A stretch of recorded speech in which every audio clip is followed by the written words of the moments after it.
حدثنا يحيى بن بكير قال حدثنا الليث عن خالد عن سعيد عن محمد بن عمرو بن حلحلة عن محمد بن عمرو بن عطاء.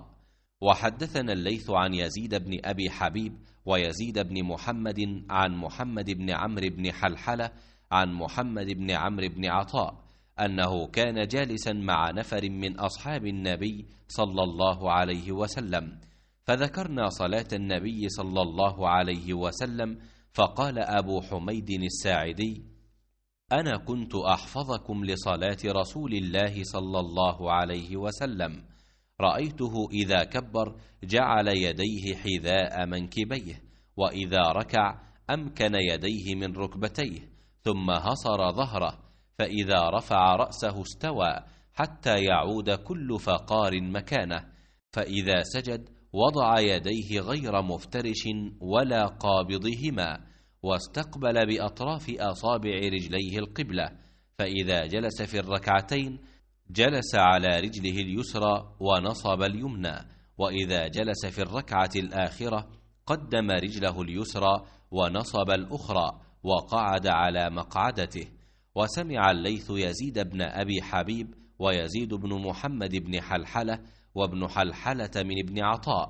وقال أبو صالح عن الليث: كل فقار. وقال ابن المبارك عن يحيى بن أيوب قال: حدثني يزيد بن أبي حبيب أن محمد بن عمرو حدثه: كل فقار.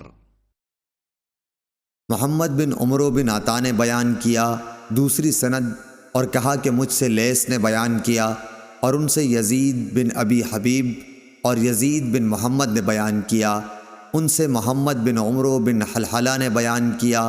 ان سے محمد بن عمرو بن عطا نے بیان کیا کہ وہ نبی کریم صلی اللہ علیہ وسلم کے چند اصحاب رضوان اللہ علیہم کے ساتھ بیٹھے ہوئے تھے کہ نبی کریم صلی اللہ علیہ وسلم کی نماز کا ذکر ہونے لگا، تو ابو حمید ساعدی رضی اللہ تعالیٰ عنہ نے کہا کہ مجھے نبی کریم صلی اللہ علیہ وسلم کی نماز تم سب سے زیادہ یاد ہے۔ میں نے آپ کو دیکھا کہ جب آپ تکبیر کہتے